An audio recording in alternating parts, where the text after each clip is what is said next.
بسم اللہ الرحمن الرحیم۔ کرتاس کے چہرے پر ایک لفظ لکھا میں نے، اس لفظ کی خوشبو سے کرتاس معطر ہے، اس نام کی کرنوں سے ہر شے منور ہے، وہ نام مکمل ہے، وہ نام محمد ہے صلی اللہ علیہ وسلم۔ معزز سامعین گرامی قدر، آج تحریک دفاع اسلام و پاکستان کی رکنیت کے اندر 10,000 ممبر مکمل ہونے کی وجہ سے آپ سے مخاطب ہوں اور چند گزارشات رکھنا چاہتا ہوں کہ جو احباب اس تحریک کے مقاصد، اہداف اور منشور کے حوالے سے آگاہ نہیں ہیں۔ رسول اللہ صلی اللہ علیہ وسلم صرف ممبر کے امام نہیں تھے، رسول اللہ صلی اللہ علیہ وسلم ریاست کے بھی امام تھے، سیاست کے بھی امام تھے، بازار کے بھی امام تھے، معاملات کے بھی امام تھے، معاشرت کے بھی امام تھے۔ لیکن ہمارے معاشرے کے اندر یہ غلط العام ہے کہ جو دین ہے وہ صرف مسجد تک محدود رہے، جو علماء ہیں، جو مولوی ہیں، وہ صرف ممبر و محراب تک محدود رہے۔ دین جب تک مسجد کے اندر محدود رہے گا، کوئی کسی کے کان پہ جوں بھی نہیں رینگتی، آپ مسجد کے اندر اللہ یا اللہ اکبر یا سبحان اللہ کی تسبیحات نکالتے رہے، کسی کو کوئی فرق نہیں پڑے گا۔ لیکن جیسے ہی آپ اس دین کو، جو اس دین کا حقیقی مقصد ہے، معاشرے کے اوپر، ریاست کے اوپر، سیاست کے اوپر اپلائی کرنے کی کوشش کریں گے، معاشرے کا ایک بہت بڑا طبقہ آپ کے خلاف ہو جائے گا۔ بلکہ اگر اس دین کو معاشرے کے اوپر لاگو کرنے کی بات کی جائے گی تو بہت سے لوگ اور بہت سی سامراجی قوتیں بھی آپ کے خلاف کھڑی ہو جائیں گی۔ گویا ہمارے معاشرے کے اندر یہ بات پھیلا دی گئی ہے کہ ریاست کا مذہب کے ساتھ کوئی تعلق نہیں ہونا چاہیے، جو خلاف شریعت ہے۔ رسول اللہ صلی اللہ علیہ وسلم ریاست کے بھی امام ہیں، سیاست کے بھی امام ہیں، اور رسول اللہ صلی اللہ علیہ وسلم نے ارشاد فرمایا تھا کہ بنو اسرائیل کی جو سیاست ہے وہ ان کے انبیاء کیا کرتے ہیں، ایک نبی جاتا ہے، دوسرا نبی ان کا سیاسی قائد، لیڈر بن جاتا ہے۔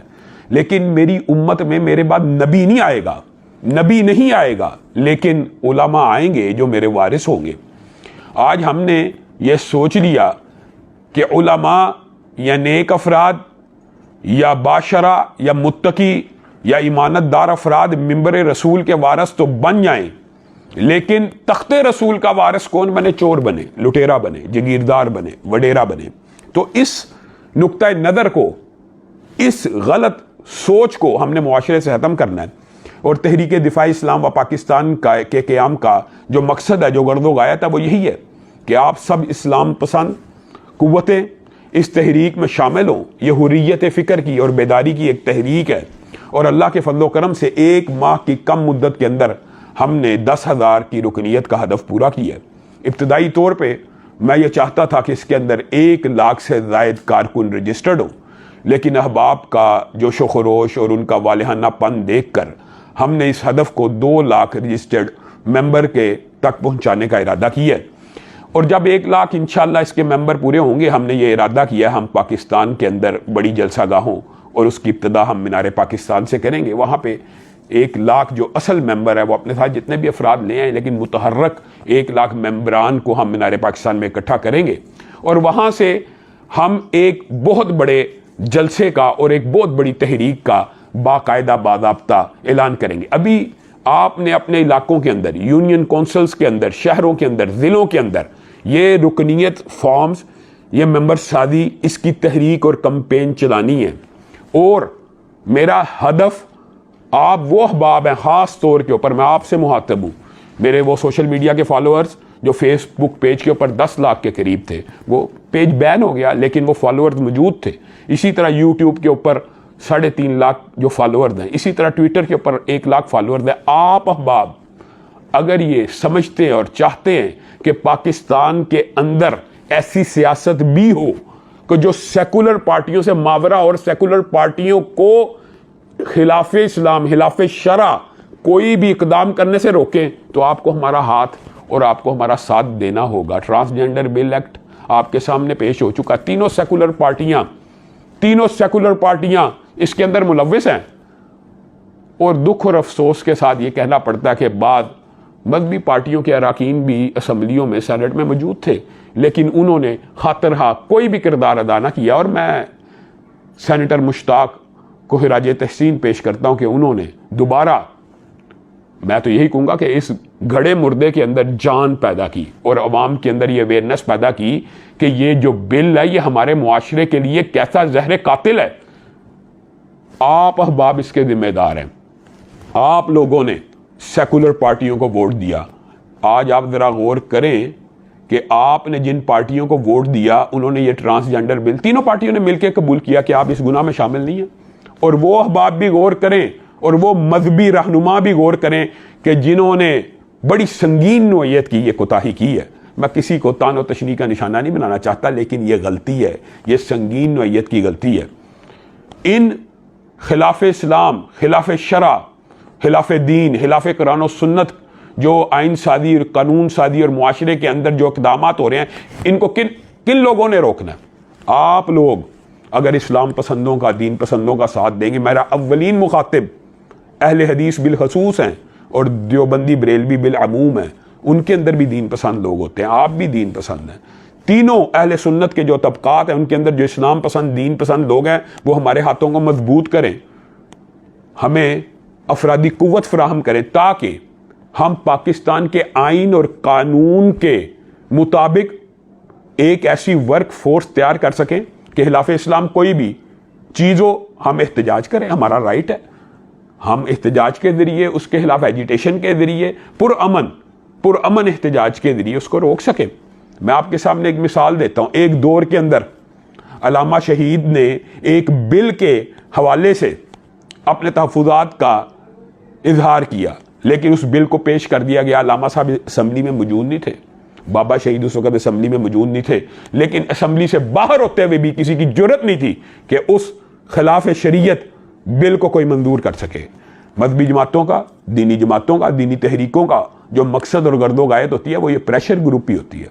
ہم سارے مل کے دینی جماعتوں کا بل فرض اتحاد بھی ہو جائے، 20-25 سیٹیں لے لیں گے تو کیا اس سے پورے ملک میں انقلاب آ جائے گا؟ نہیں. لیکن ایک انقلاب آئے گا کہ خلاف اسلام، خلاف شریعت کوئی بل نہیں پیش ہو سکے گا. اور اگر ہم اسمبلیوں میں نہ بھی ہوں، آپ لوگ ہمارے دست و بازو بن جائیں تو ہم پھر بھی خلاف شریعت کوئی کام نہیں کرنے دیں گے. ہم پاکستان کے اندر بیلٹ کے ذریعے تبدیلی کے خواہاں ہیں، بولٹ کے ذریعے نہیں. میں اپنے نوجوانوں کو اور اپنے وابستگان کو اور اپنے ماننے والوں کو یہی بار بار تلقین کرتا ہوں کہ قانون کبھی ہاتھ میں نہیں لینا، قانون کو حرکت میں لانا ہے. تحریک دفاع اسلام و پاکستان، اسلام کا دفاع بھی ہوگا، نظریاتی سرحدوں کا دفاع بھی ہوگا، پاکستان جس بنیاد پہ بنا اس کا دفاع بھی ہوگا، اور جغرافیائی سرحدوں کا بھی دفاع ہوگا. ناقدو، وقت کی رفتار بدلنے کے لیے میں نے مجبور زبانوں کو نوا بخشی ہے.